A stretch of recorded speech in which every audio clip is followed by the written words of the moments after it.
Welcome to Ponchatoula Live, the show where we make it easy to connect with the people of Ponchatoula.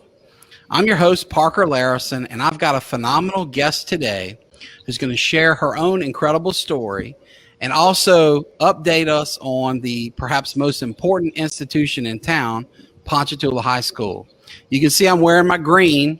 It's football season. The Green Wave are kicking butt as usual, at least in the Coach Tierney era.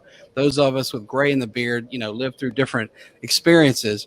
But Dr. Faye Caminita is one of the most dynamic, energetic, talented, and accomplished women you'll ever meet.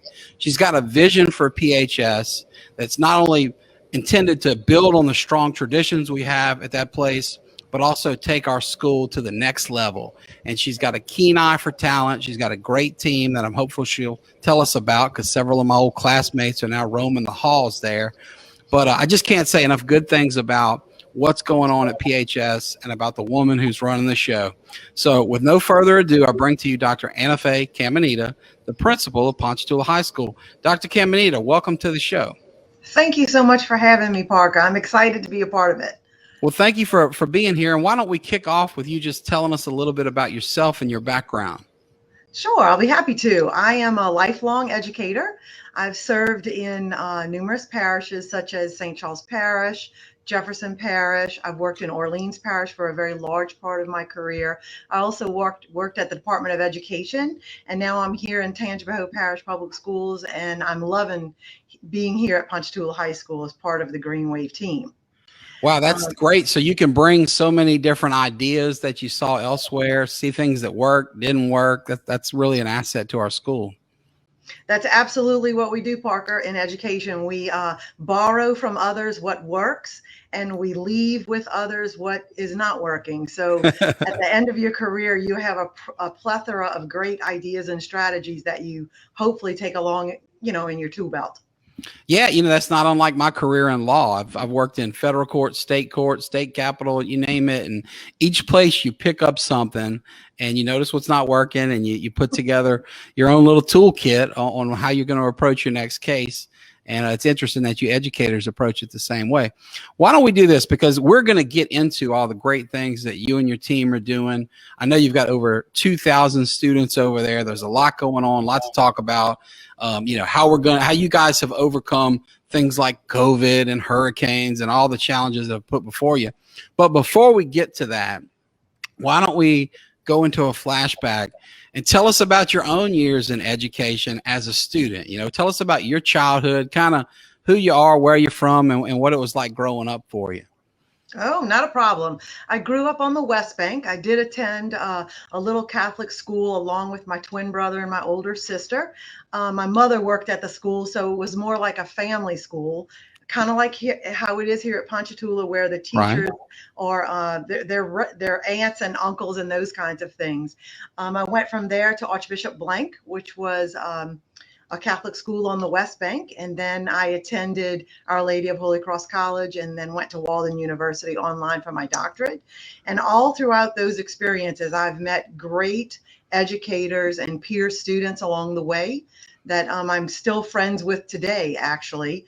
Coach Tierney, I'll give you an example. Coach Tierney was the head football coach at Archbishop Shaw when I was an Eaglet at that time. Oh, so cool. I got to hear his name, Coach Tierney, as he's coaching the football team, which is exciting. And so when I was very first hired here. Did it ever dawn on you in your wildest dreams that one day you'd be his boss? I mean, how crazy is that? He's a Louisiana legend.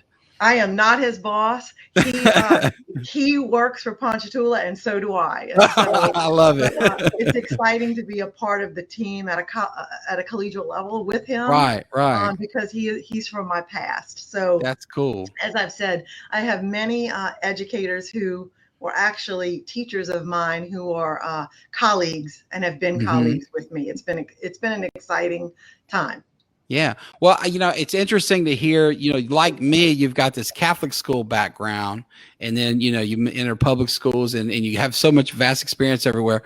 What are some things that you picked up along the way with that background that you think could benefit bigger, larger public institutions like Ponchatoula High? I'll tell you, Ponchatoula High right now, currently post Ida, we have about 2,150 students, which is still a whole lot of folks, a whole lot of kids in the building. Yeah.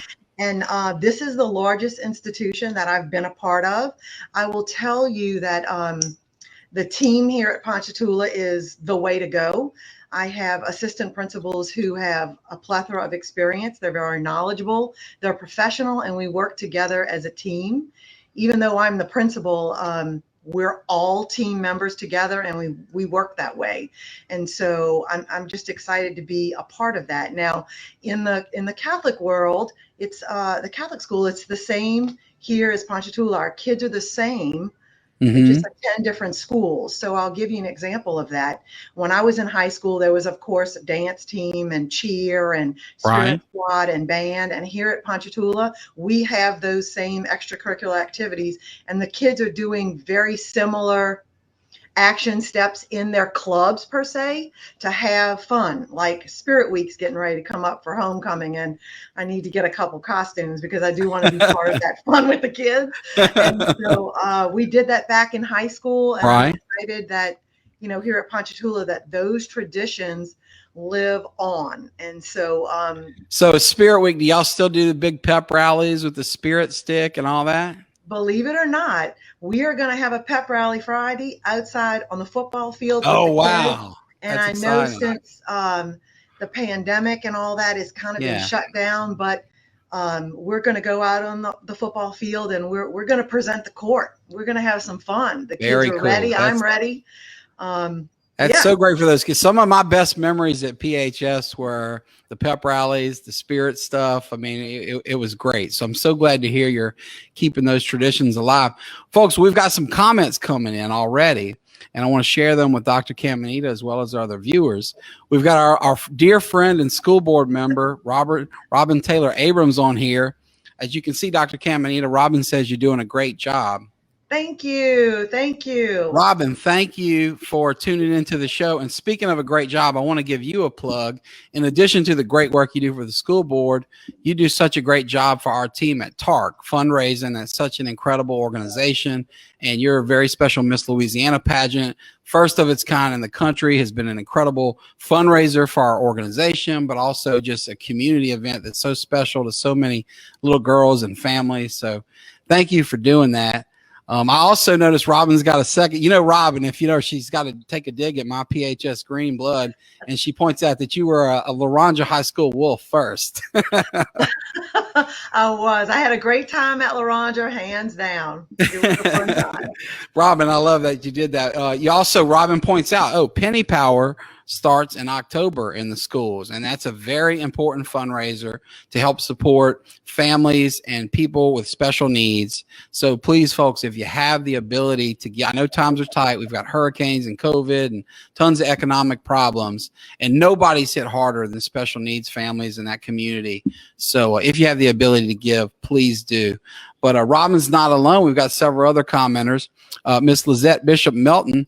Your mother taught in the 50s and 60s at PHS. How cool is that? Awesome. My dad was there in the 50s. I think my dad was Mr. PHS 1960. So I bet your mom taught him English. And, we were joking before the show about the principal's office. I recognize Dr. Caminita's office. I would love to say that's the place where I was told I was Mr. PHS in 95. That would be untrue. I was in a little trouble once in that office, and I recognized it. But it reminds me of the time my dad got in trouble his senior year, and Mr. Butler, who was the principal at the time, had a little fun with him. They called him in. Long story short, I won't go into the details, but Dad confessed to something that he and his buddies had done, thinking that's why he was there. And Mr. Butler cracked a smile. First time Dad saw him giggle in all 4 years. And Principal Butler said, "Layrisson, I called you in here to tell you you're the class salutatorian. Now I'm not sure you're going to graduate." But he would have passed Miss Melton through your mom's class. So that's cool that you commented there. Another old PHS grad here, one of my schoolmates. We were in a key club together. Mark Verbois, a great community leader. Y'all know if you watch the show regularly, he fills in for me as a co-host, and he's also been our guest. It's a great episode if you want to hear about him. He's states here about how excited he is about the things that Dr. Caminita and her team are doing. So, Mark, thank you. I know you've been very active both in, supporting the tax that funds the school and working in the schools. You've been a great asset, as has this other, old schoolmate of ours, Jennifer Howes Drake. I love that wedding photo there. How's Jennifer? You look great. I hope you're doing well. Thank you for helping to set up this interview. It wouldn't have happened without you. I know you're doing great things at PHS. Why don't we do this, Dr. Caminita? Tell us a little bit about your team. We've got Jennifer right here on this comment. I know she's part of your team, but tell us about who I love that you mentioned you don't view yourself as Coach Hank's boss. You guys are a team and you're both working for the school. Tell us about this great team that you've assembled and that you're working with. Yep, I will be happy to do so, because I have to tell you, Parker, that, people joke and say it's teamwork. This is no joke.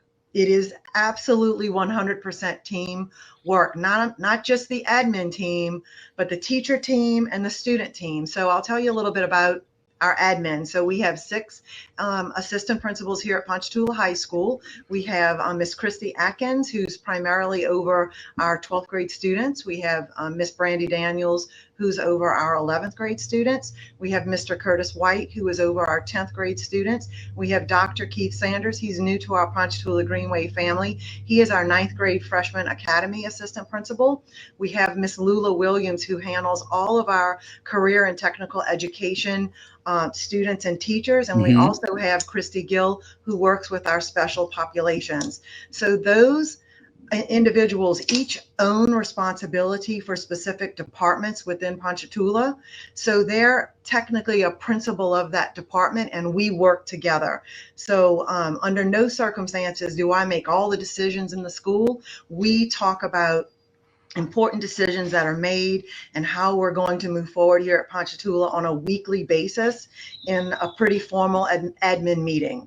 We make decisions together. We figure out how we're going to get from point A to point B together. Now, our unofficial admin team, or what I call aspiring leaders, we have about 10 teachers who have administrative certifications here at Ponchatoula High School who aspire to be leaders. So what we've done as an admin team is given each of those aspiring leaders responsibilities so that they can get their feet wet in the world of leadership. Right. It is different. Just like Coach Hank has his JV team that he's grooming for Friday nights, you've got this aspiring leadership organization. How do you go about identifying teachers that would make appropriate aspiring leaders? Well, actually, first, the teachers have to have an admin certification. They have to have a master's degree in administration. And then we roll them in. So 9 times out of 10, if a teacher is going to go through the rigorous coursework of being certified as an administrator, then of course that's what they're aspiring to be. So I sent it out via my staff and they responded, and I put them on a list, and they handle some pretty responsible tasks here. I'll give you an example. Miss Drake is an aspiring leader here at Ponchatoula High School, and she runs our SAT team, which is Student Assistance Team. So if a student is having challenging behaviors or is having challenges instructionally, that concern would go to her. Then she would calendar that meeting with the parent and teachers, and we would talk about that to see what we can do to help that student be more successful. I have another administrator, aspiring leader, Miss Deborah Anderson. She is doing mentorship here with our kids. So we have like a senior freshman mentor. It's called Big Wave, Little Wave, and we're excited to have that. She is also our after school program coordinator. After school program is going to be starting rather shortly, and she is putting together all those details. So we have not just busy work for our aspiring leaders, but work that changes and helps our students academically and to also be well-rounded. Yeah, that's really neat. I see another comment coming up here I want to share with you, because like Jennifer and Mark, this is another old classmate of mine, Kelly Brandon, and she is now living in Laranja. She says that she loved you at Laranja and you left her for PHS, but she hears you doing great work. But Kelly, I know your heart's in Ponchatoula. I see you and Rob and your family in the pews at First Baptist of Ponchatoula. no matter where you live, I think you'll always be a Ponchatoula girl at heart. Folks, if you're watching this show live, you see us referring to comments, pulling them up on the screen. We have the ability to post your comment here. So if you've got a question for Dr. Caminita about Ponchatoula High School, about her vision, about her team, about all the great things they're doing, please, by all means, post it here. Now, if you watch this show, we keep it positive. So this is not the place to come complaining. I'm not going to put a complaint up on the screen. I wouldn't do that on any of my shows, but I do love to hear from you. So folks, if you've got something to say and it's positive or inquisitive and good, good natured, please, by all means, post a comment. I'll do my best to bring it up on screen. Thank you, Dr. Caminita, for telling us about how you've assembled this team.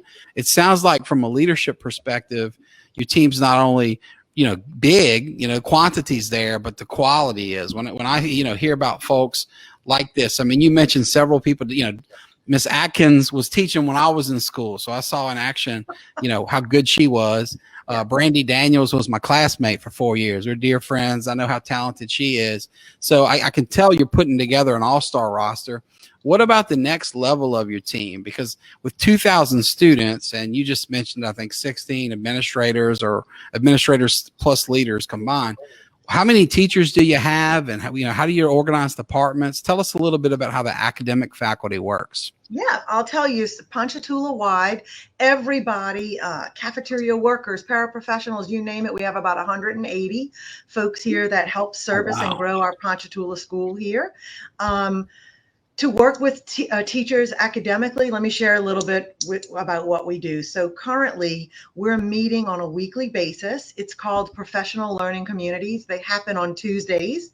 And those are the meetings where teachers are discussing student achievement and how to work with students to get the students to grow even more, to make sure that they're understanding the content.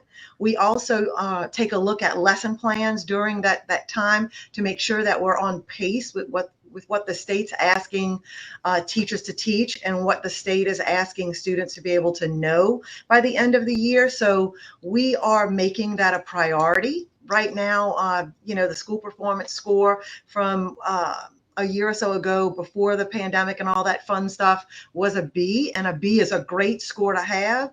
A hats off to Mr. Strickland for holding that B. That is a very challenging thing to do. We want to make him proud, and we want to not only hold on to that, but we want to grow that. Ponchatoula can do it. We have great kids. We have kids just like everybody else. Sometimes they don't make the great decisions, but right. It's a learning experience here in high school. And so we want to grow them academically and then grow them to make great decisions. So we're working with teachers and pushing teachers to get to the individual level of students and see what they're doing maybe that they need to improve upon, which will help raise the test score or help raise that ACT score to get them, a scholarship to go to college, or to get them to score a silver on the work keys, to get a scholarship to go to a trade school or a junior college. Our kids deserve that. And we're pushing for that. We're pushing to be great, not just good. So, I love that. With the transition from good to great, like you say, be something to be proud of, like a silver medal, or bronze medal. But I love to hear that you're aspiring to get us in the A category. And I like that you mentioned, kids aren't always going to make good decisions. We talked off screen about some mistakes I made. I think every kid does. My wife works as a behavior interventionist. She's a school social worker in the Livingston system. And I know she tells me all the time about how it breaks her heart when she sees good kids make bad decisions. And, tell us a little bit about the philosophy of how you as educators are handling kids making bad decisions. And I know you have to walk this fine line between enforcing the right kind of discipline while at the same time trying to help them correct course and make the best of themselves. Can you tell us a little bit about the philosophy and how y'all go about handling that kind of those problems? Yes, I'll tell you, Parker, that respect is at the top of the ladder for me. And I've had that discussion with teachers, and kids are learning, even though they get upset and they raise their voice, when they calm down and you ask them a question. I asked a student today, were you upset? Could you have raised your voice? And the student stopped, reflected, and said, well, yes, I guess I did. And so it really goes back to a teaching partnership. even though a behavioral decision that the kid makes is not really academic, but it is Right. a learning experience. So it's our responsibility to bring that to the kid's attention, as opposed to just saying, be quiet and sit down, Yeah. or you were disrespectful. If the child is disrespectful, they need to know what they've done to be disrespectful so they know what needs to be fixed. And I know some people think that, oh, they're in high school, they should know that, but really they're kids. And so Yeah. we're growing them every step of the way, not only academically, but to make good decisions, to be good citizens, and those kinds of things. Some of the struggles that we're seeing right now, I believe it's from the last couple years and what we've experienced, like Right. the pandemic, which means they couldn't do the things that they traditionally looked forward to doing in high school because of close contact and those kinds of things. And so I think that's kind of put a little strain on the kids. I think wearing the mask, although it, medically, that's what they're asking us to do as a mandate, it becomes a challenge for a kid when you can't see their expression on their face. Right.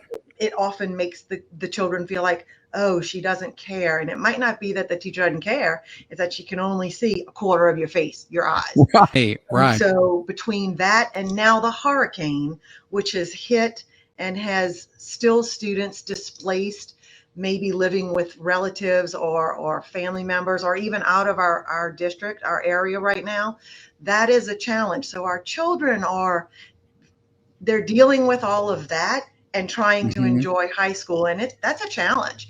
As Yeah. adults, it's a challenge. When we get home and there's no internet, when the kids get home and there's no internet, it's a challenge because that's all that they know. You and I have grown up when internet was a I'm, dial-up. It was I'm so very glad you slow. mentioned that, because we're fighting that at my house. I have no internet, and I have a 3-year-old and a 5-year-old, and they're great kids, and we have so much fun. But I learned when we evacuated how different their life experience and mine is when we get to the commercials. Now look, we were so blessed to have the means to be able to evacuate and have a hotel room and air condition when so many people were worse off. But I'm sitting here watching Disney Junior with these kids, and they just become irate practically that they have to wait through a commercial for toys that they want and enjoy watching. But the concept was so foreign to them. And then it would be, I want more Mickey Mouse. And it's, no, son, Mickey Mouse is over. It'll come back on tomorrow at 9:30 or whatever the time is. Yeah. And the concept to have to wait for a day when they've been raised on, Disney Plus or all this instant gratification. Yeah, I hear where you're coming from. It's really tough for them. And, it's one thing to say, hey, toughen up, kid, but heck, that's all they know, right? That's all they've ever lived with. Yeah. That's Absolutely. really tough. Well, tell us, if you will, and let's maybe separate the two and take them. So COVID happens, and you mentioned some of the challenges that come, and I'm so glad you mentioned the face masking. My wife talks about it too in her career in education. What are some things y'all have done in the last 18 months to help us get through COVID and not just survive, but thrive? I'll tell you, Parker, the beginning of last year when, the kids came back and it was virtual and all that other stuff, we couldn't get the kids into the auditorium or even outside together because we had to have 6-foot distance between us. So I actually made a point to visit every class when we met for that soft start. And I shared things like, this is still your school experience. We want this to be fun. Send me some ideas that you think we can do that are safe, that we're not thinking about, because kids have Right. great ideas, and I want to hear those. And so I opened the door, per se, during those first few soft start days. And actually, kids have emailed me from that time all through the year, and even today. I had 2 today asking about the next week, Spirit Week, and dressing up and all that. And so that's one thing that we've done. I've made a priority to make sure that I connect with the kids. I'm new to Right. them last year. Yeah. And so I wanted them to feel like they can approach me with anything, that we're in this together. I'll tell you, we had some When they requests. give you tips, I'm sorry to interrupt, but if they give you tips on Spirit Week, don't fall for any request to bring back Toga Day. Oh, Miss Daniels can tell you why that might be a bad idea from the mid '90s. oh, But I'm please asking continue. that. I'm going to ask her that when she returns. She'll probably tell more than I'd want you to hear, but it's yeah, that's not the best idea. Yeah. But that sounds great that you opened up, your door to this input. And I'm sure it's at a time when you're busier than ever, more stressed than ever. There are all these challenges, but you're inviting input from the kids. Yeah. What about the hurricane? What this is more recent. This is more urgent at the moment. But what are y'all doing? I've seen great things like food banks pop up. Tell us about what you're doing, and then if you wouldn't mind, follow up with how we in the community can help. Yep. Let me go back to the pandemic because I want to Oh give yeah, a please shout continue. out to our maintenance department. So because we had to have 6 foot distance in the cafeteria and we couldn't fit all of our kids in the cafeteria, we have about 700 kids that eat at each lunch. We have 3 lunches a day. The maintenance department actually made 20 picnic tables for us to have here at Ponchatoula so kids can eat outside and inside. And we, as a school, bought umbrellas so that they can sit out there. And that is just another way to help the kids cope, because typically what schools have done last year is that kids ate in the classrooms, in their classroom with that same little group of students that they were in class with. I felt like, man, let's try to get them outside. At least they can see their friends. It'll be something more than. And being stuck in class just robs you of that high school experience. I can remember I was sitting at the firehouse the other day, killing time talking to my old friend Stormy Joyner, our fire chief. And, we were just reminiscing about, PHS in the good old days. And I'll never forget how much I look forward to lunch. Okay. I mean, clearly I like to eat, but it wasn't just for that. The food was good, but it was to see everybody. And Stormy, who was a senior when I was a freshman, took me under his wing. And it was one of the best days of my life when he let me sit with the cool seniors as a freshman. You can't do that if you're stuck in class with the same people you just, took a math test with, right? Absolutely. So that's great. And another thing I want to ask about, you mentioned your maintenance team, and you talk about this great team you have, and I know you include them in that. Talk about how they've been presented with new challenges. I mean, I can't imagine how hard it is to take the same resources you've always had to clean this giant school up after 2,400 people come through each day, teachers and students combined. But now they have to do all this extra stuff. Tell us about those guys and what they mean to you and what their experience has been like during the pandemic. Yep. So I'll tell you that our custodial staff here at Ponchatoula High School has been working really hard. Last year during the pandemic, they were wiping down bathrooms and doors and door handles and desks and you name it, all throughout the day, and keeping a log of what they're cleaning, when they're cleaning, just making an extra effort so that we can ensure that students are safe. So a huge shout out to the custodial team. Our maintenance team within the district, I'll tell you that with COVID, getting masks, getting cleaning materials to wipe things down and make sure things are sanitized, they're a phone call away, to be honest with you. And I know we have 33 schools, so it's 33 phone calls all the time.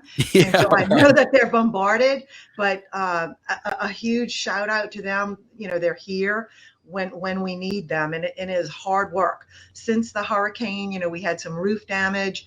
We're going to have a whole new roof put on Ponchatoula High School, so I'm excited about that.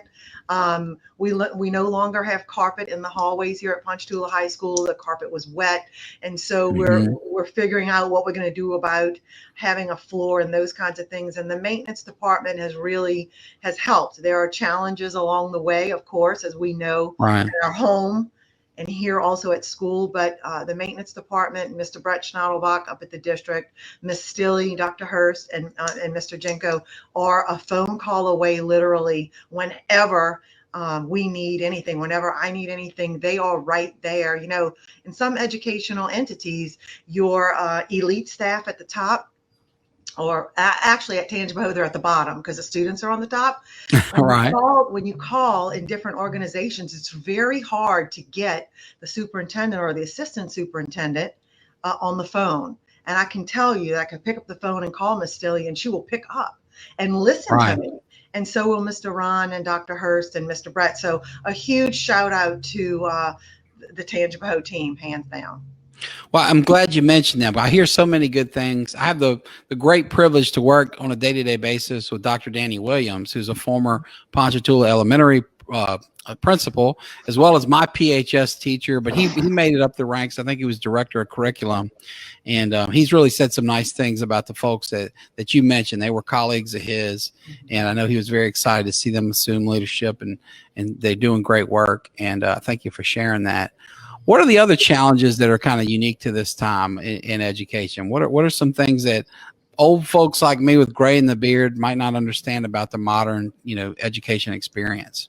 Yes, I can tell you the assessment expectations from the State Department for our students to perform at the mastery level is challenging, hands Mm-hmm. down. So I know everyone talks about the new math, Eureka math, but the fact is the math that they're asking the teachers to teach and the kids to learn allows the children to think about how to solve the problem, not just to memorize the algorithm to get an answer. So it's critical thinking skills is what the State Department is assessing our students on. So that means reading and understanding and supporting your answer with textual Mm-hmm. evidence. That's an ELA. In math, it could mean writing your response to a question using mathematical terminology. When I was in school, we had the multiplication solve. And Right. so 2 times 2 was 4, and you didn't really know why, but 2 times 2 was 4 because that's what it was. Yeah. Now you have to explain why 2 times 2 is 4 and why 2 times 2 is not 5.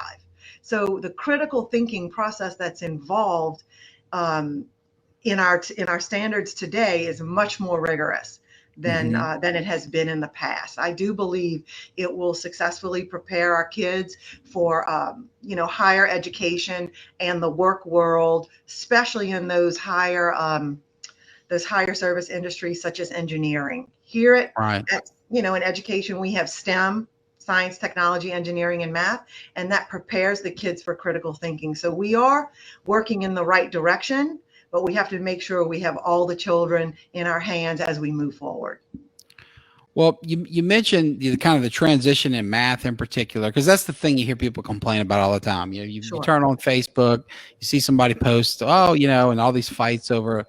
What advice would you have? And this is just in general, but what advice do you have to parents on how to work homework with kids, and not just for high schoolers, but all ages? I've got a kindergartner, so it's our first year really digging in daily in homework. Luke comes here to my office in the afternoon and we do it together. Frankly, I'm not that confident yet as a parent in helping my kid with homework. My wife's much better at it. She was a valedictorian. But could you tell us a little bit about, what you recommend to parents about how to really nail homework? Yes, I would recommend that parents attend the school events in the evening. I know parents are working. I'm a parent and I've worked my whole career, so I know how challenging it is to have to try to get off of work and run to the school. But the school will be able to share the most current strategies and trends to work with students at home, which should be very similar to the strategies that teachers are using in class. I do think that there needs to be more participation here at the school level to ensure that parents are understanding the expectation. We know the expectation if you're an educator. But if you're not an educator and you have to go on the State Department of Education's website or the school's website to find the standard, then read it and then understand it and then find out how your child's going to be assessed with it, that's a lot of extra time. So I do feel like parents attending LEAP nights and literacy nights and math nights and those kinds of things at local elementary, middle, and high schools, I think that will absolutely help to better understand the expectation that kids will have to deliver. That's great advice. I'm going to ask you another question here that's going to fork here. So it's really two questions in one. I have two boys, and I don't know what the future holds for either of them academically. But imagine two children. One, like my wife, has a shot at being a valedictorian, 4.0 in grad school at LSU, yada, yada, yada. The other one, you're just hoping to graduate. You're just hoping to pass the LEAP test, et cetera. What advice do you give to parents and people that are, tutors, whatever, to help these two different kids with different academic aptitudes? I'll tell you that we're going to have children that want to go to college, hands down. We're going to have children who want to go into the work world.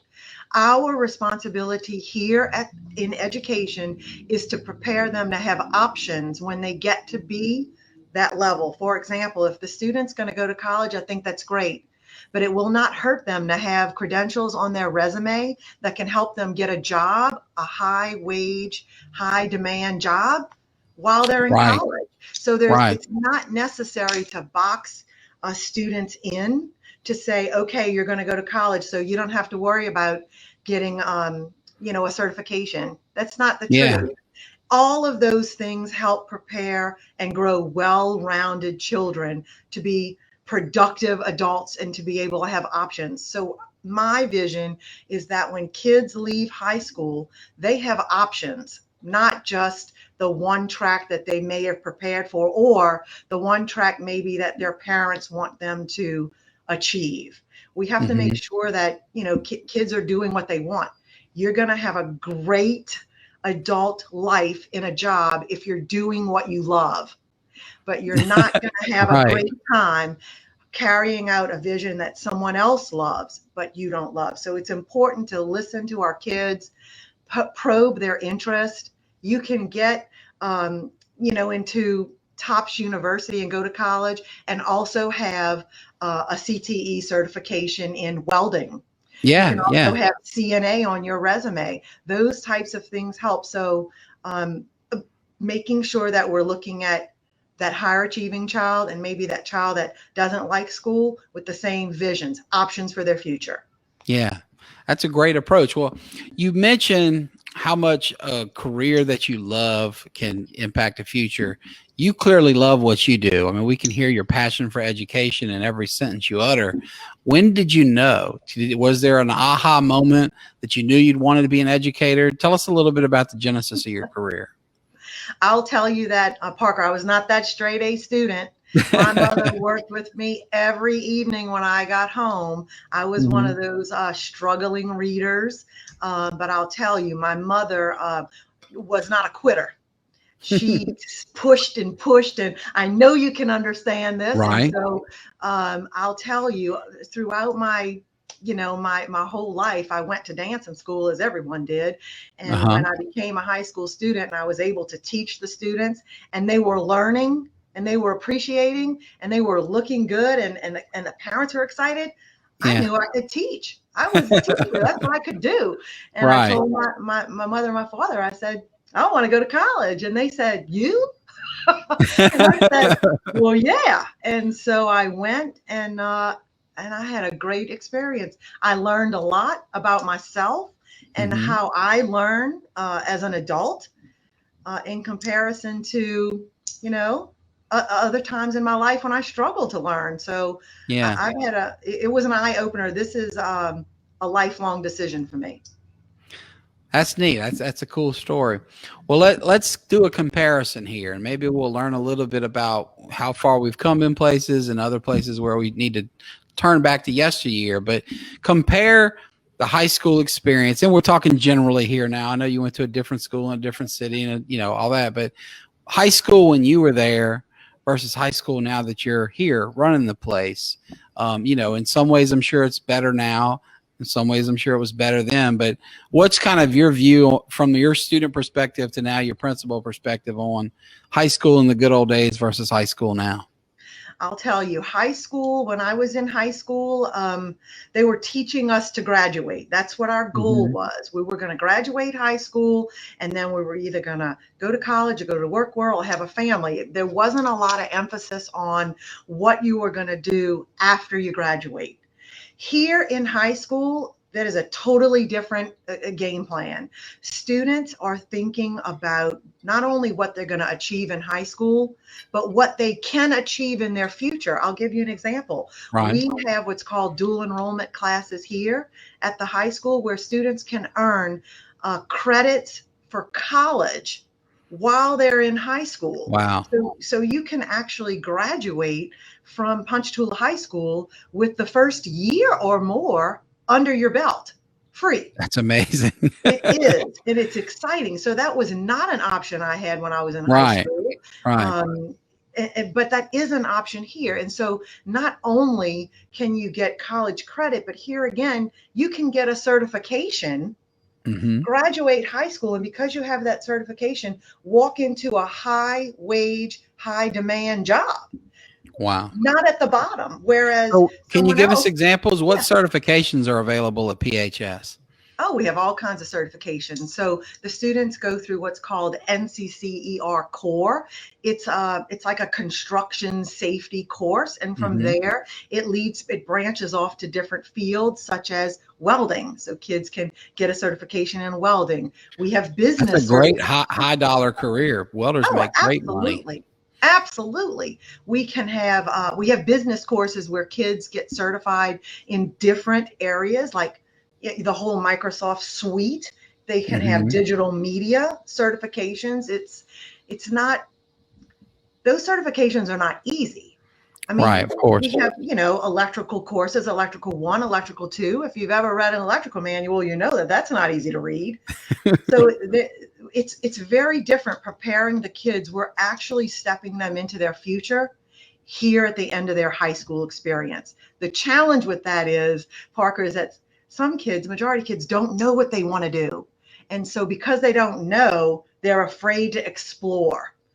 And so we're really trying to get the kids when they're in 9th grade to become fully aware of the options that are available. I'm glad you brought that up, because this is something where I feel, maybe the traditional model is limited or flawed or challenged, but when I have career discussions, we have programs here at my law firm where we bring college age interns through, usually in the summer, sometimes during the semester, and after that, law school law clerks. And just within the legal field, for example, it is so darn hard to know when you're a young aspiring attorney whether you'd like to be a personal injury attorney like myself, or a real estate attorney like Jeff Leschere, or a family lawyer like Janelle Secrease, or, there's tons of attorneys, tons of focuses. And I feel like it's just so hard when you're young to know, I want to be this when I grow up. How do y'all approach that conversation with the kids, and what's kind of the approach? Because it just seems to me like a very difficult concept to try to get this fledgling person who's still a teenager to project what they want to be in life, when how do they know what it's like to be a police officer or a pediatrician or anything else? Yep, exposure is very, very important. This year at Ponchatoula High School, we have what's called the 9th grade academy. It helps our freshmen understand the high school experience a little bit better. We put them in one section of the building for their core courses. We make sure they have their same core teachers as opposed to teachers all over the building. And during freshman academy orientation, we shared with the kids the different types of certifications and pathways that we have here at Ponchatoula to kind of get their feet wet with options. Now, there's a lot more work that we have to do. We've actually had an orientation with family members, 9th grade parents, to share with them what we have to offer, because it's new. If you haven't been in the high school world in the last few years, it has changed. It has progressed. So we're doing the best we can with that. But there is a course. It's called the Virtual Workplace Experience. It is a career and technical education course which introduces different occupations and roles within each occupation to the kids. So that's a part that we are using to gain exposure. That's great. I love the sound of that program. It sounds like exactly what you need. I've got another comment here I want to share. It just came in. Jeremy Pelche. He says, and we were just talking about my visit to the firehouse the other day. Captain Jeremy Pelche was there. Jeremy and I were in the Key Club together at PHS. He's just a great guy. But Jeremy, you have a freshman there this year? That's crazy. I hope you're listening closely so you can get your kid involved in these programs and follow some of this great advice we're hearing. Dr. Caminita, I want to ask you a question here about Ponchatoula itself as a community, being, someone who is new to Ponchatoula. As you mentioned, you grew up on the West Bank, you worked all over in all these different places. But what about Ponchatoula has surprised you since you arrived? What are some things that, and things that didn't? What'd you expect? What, that was true, but just tell us about kind of first impressions of Ponchatoula. Yeah, I'll tell you. I know it might sound different, but when I very first was assigned here to Ponchatoula High School, I thought, wow, 1,900 kids. How in the world am I ever going to get to know people and their roles, their responsibilities, not only in the school but in the community? And Right. even though Ponchatoula is huge, it is like a small town feel. Like Yeah. people literally say, I'm going in town. And I thought, I thought that was great. I was like, in town where? And so I've been in town and I love it. I saw the alligator up there and I just love it. I go over to the shirt place, Elite Designs, and I'm like, wow, this is great. They're So great. even though we have 2,000 kids, it is a small town feel. I can't tell you the number of parents that come and see me that are not afraid, hopefully, to come and see me. But and they tell me I graduated from Ponchatoula High School, and wow, look what the students have painted on the walls, the murals, and yes, the carpet was still there. And so, but they all say they've graduated from Ponchatoula High School. Yeah. Everybody, and I love that. Typically, in a big school like this on the South Shore, you don't have that small town feel. And Right. here at Ponchatoula, it is evident. It is a small town. I Yeah. love it. Yeah. Well, and you really just nailed it, because I've interviewed almost 50 people on this show. We've been on the air for about a year. And most of them, the overwhelming majority, grew up here, attended Ponchatoula High School. Not all, but overwhelmingly most of them. And PHS has been the number one topic of discussion, and the different experiences, from, well, heck, we've had World War II veterans like Mr. Reggie Peavy. He didn't attend PHS, but he came to town as a young man and a young coach and was an educator like you. So, but folks like my dad and Erwin Jenkins, who attended the school in the 50s and 60s, to folks that just got out here recently, and people just love this little school, this big school in this little town. And it is a conundrum. How can you have a 2,000 student school when you go and read about the census saying the town's only 7,000? Well, Right. of course, PHS covers a lot bigger than the city limits, but it has maintained somehow this small town feel with this big school. So that's really neat that you say that. What about people that you've met since you come to town? Like, have there been any people that have just been, you mentioned your great team and the leaders on that team, but community leaders maybe that have stepped up to help you? Who are some people in Ponchatoula that have embraced you, really supported your vision and supported PHS? I have to tell you, the welcoming brigade with open arms, even though it was COVID, absolutely happened. I met our fire chief. I called him on the I called him on the phone, and Great guy. He used to drive me home from school when I was a freshman. and I worked at La Ronja, and he had a friend relative over there that connected Yeah. us. And I called him. I was like, "Well, I'm here, and we're going to do fire drills. I'm going to need your assistance." And people are just very, very welcome. I went to the Kiwanis Club meeting, and I have the application to join right here on my desk. And Great club. it's That's a just great organization. extremely welcoming, and to me, and I love that because to grow kids, the school doesn't grow the kid by themselves. The parent doesn't grow the kid by themselves. The community altogether grows the children, Hmm. and I believe in that. I'm a product of that, and I love the way the community loves this school. Friday Night Yeah. Lights, uh, that little show of the little bitty town, Ponchatoula blows that out the water. Friday Night Lights here is Right. packed.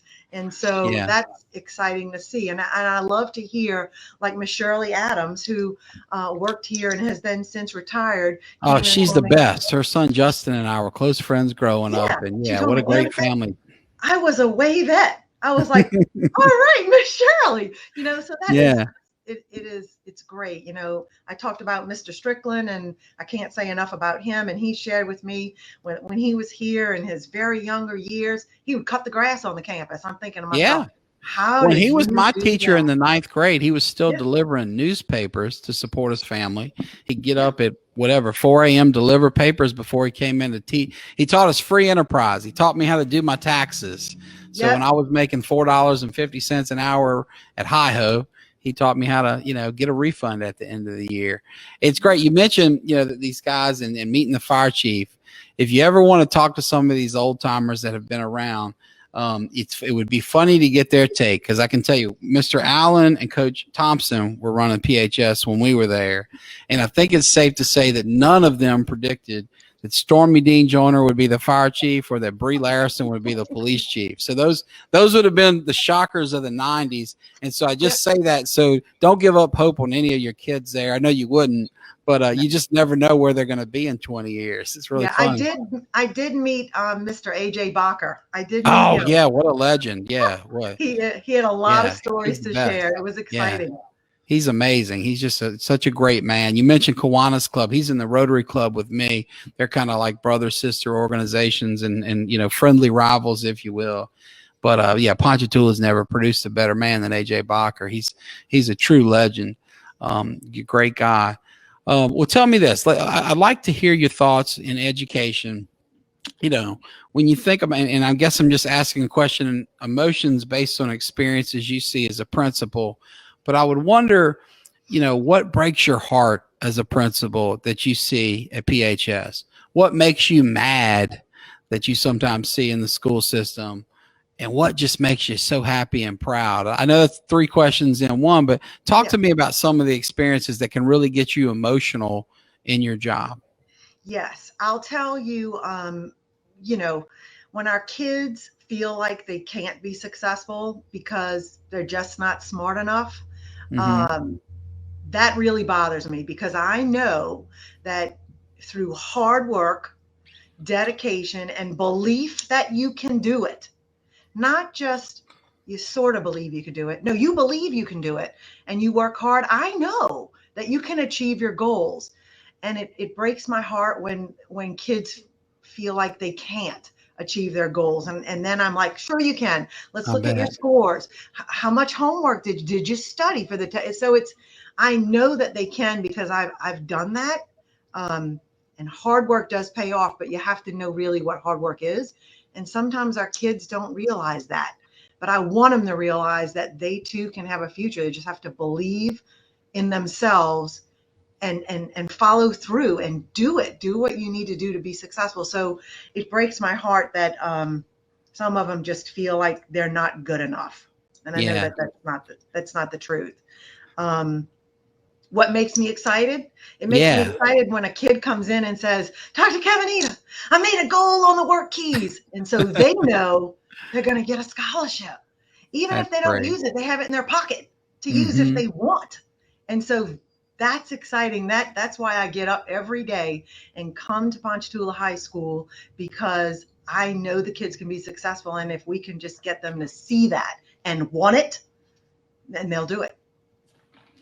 That's wonderful. Now, tell me, where do you see PHS going in the future? Because I think you mentioned when you arrived, it was 1,900 students. Now we're at ballpark 2,200. Where do you see the future of education, you know, in Ponchatoula, the district? You know, what are, if you were going to predict the future a little bit, looking long term, what do you think about maybe where it should be, where it'll go? Just what are your thoughts on the future? Yeah, well, I'll tell you, I don't expect the enrollment to decrease. As I drive up and down 22, I see the neighborhoods that are building and families coming in. So I do expect the school to increase in its student enrollment.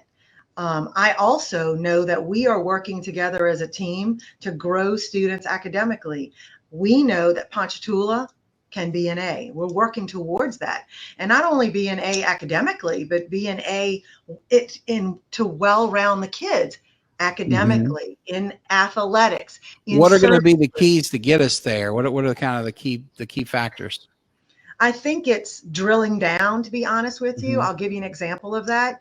If there was a student that is making a B, let's say in the class, even though a B is a great grade, and I would be thrilled for my son to bring home a B on his report card, but a question in my mind would be, why isn't he an A? What is holding the child back from being advanced, learning the standard to the advanced level? And so that means the teacher would have to reflect along with the kid and administration to see what learning style maybe the child has that learns best, that we might not be aware of to be able to meet the need. So it's drilling down for each individual child to know where they need to grow, not just globally. It's like a diet, Parker. If, Right. if, if you don't know the food you're not supposed to eat and you just get on the scale at the end of the day, you're not going to lose weight. But if you know exactly what to do, when to do, and how to do it, and you do it, you should be gravely successful. And so that it takes work, it takes time, it takes dedication on all parts, and we can get there. We're working. I love that because you talk about dialing down and you've kind of identified what I might characterize as, lead measures versus lag measures. Weighing yourself at the end of the day is a great way to know how you're doing on your diet. But by the time it's like, oh, great or oh, crap, it's too late. But you need to know on the front end, Yeah, begin with the end in mind a little bit about, what to do. absolutely. How many calories am I going to burn in this exercise? How little am I going to eat? Whatever. That's great. I think that's a recipe for success. Before we close, because we're coming up on 5 minutes or so, I promised you I'd get you out of here on time. Let me ask you a little bit about how the community can help you, because I think alluded to earlier. I saw recently a post about a food bank, which I thought, wow, what a great idea. I'd like to get involved and help with that. But I'm sure you have a bunch of projects, extracurriculars, et cetera. And I know there are a ton of needs, but if you could highlight just a few, first and foremost, what are ways that businesses, individuals, people in the community could help Ponchatoula High School? I think staying involved with the school. I'll give you an example. We are pulling together a Title I stakeholder team, which involves community members, administrators, and some parents, so that we can go through our Title I plan and share with that team what our thoughts are and get feedback from the community. So I absolutely know that community sport, not only financial, but partnership in growing the school and the academic program and the children, that's critical. And so I would love to see more community members here at the school that want to visit, want to help, want to be a part of our meetings, want to, just partner with different things to keep it alive. The Ponchatoula High School is tradition based. And I want to keep it that way. How could we get involved there? Who do we contact, email, call, et cetera, to just provide us the first step path, if you wouldn't mind? You can reach out to me as the principal. I answer emails. I don't let them build up and forget about them. You can email me or any of the admin team, or believe it or not, any of the teachers here. Teachers forward information to me that, I wasn't aware of. That food bank came up, and that was not my idea or any of the admins. That came from a faculty member on the staff. So cool. It's important that we all are together. I'll give you another shout out, Colonel Corrado, who and Gunny, who leads our ROTC. Right after Hurricane Ida, they called and said, Anna Faye, we want to deploy a mission. I was like, all right, what are we talking about? We want to help our Ponchatoula community and Ponchatoula teachers get back on their feet by picking up debris and go into their homes. And so because that's the Ponchatoula way. And I got to tell you, I was sitting at my house and I was helping my husband with picking up trees. We're not from the country. Trees go down. We thought it was fun. The chainsaw, no, not fun, Parker. Not fun. Not fun at all. You don't have to tell me. I leave all that hard work to my dad and brothers. So yeah, I get it. Not fun, but ROTC jumped in. And I remember Christy Atkins telling me on the phone, I was like, Christy, did we ever do anything like this? And Miss Atkins said, yes, Anna Faye. After the flood, the student teams, groups, athletic teams, dance teams, cheers, ROTC, they all pulled together and they helped the community. I was like, wow, that's cool. That's Ponchatoula. And so, yeah. Really neat. Well, Dr. Caminita, I'm so grateful that you've taken an hour of your very valuable time to spend with us to share all of this. Before we close out, is there anything else on your mind, on your heart, just anything else you'd like to share or talk about with our viewers and our listeners? Yes, I'll tell you, Parker, it's the very most important thing. Children need to be in school every day on time, and they need to be active learners all day. If the parents and community can help us with that, making sure students are here on time. We added minutes to our instructional day, which is great. So students, have to be here at 7:20 in class. So to have students walking into the building at 7:40 means they've missed a lot of instruction. So if we can just get the word out that school starts at 7:20 instructionally, so if they could be here at 7:10, that's even better to get in the classroom and get ready. Right. But 7:20, every minute counts. Yeah, that's great advice. Thanks for sharing that. Well, folks, you've heard. Look, she lived up to the hype. Dr. Anna Faye Caminita is a dynamic leader. She's a great educator, and she just seems like such a wonderful woman. I'm so glad to get to meet you, Dr. Caminita. Thank you for your time. I just want to tell you, if you need anything, I'm happy to help through my law firm, personally, etc. I love PHS, and I know everybody in the community practically does. So thank you, for your time, for participating. To our viewers, thank you for tuning in. We'll be back next week, same time, same place with Ponchatoula Live. So have a great weekend, and we'll see you soon. Take care.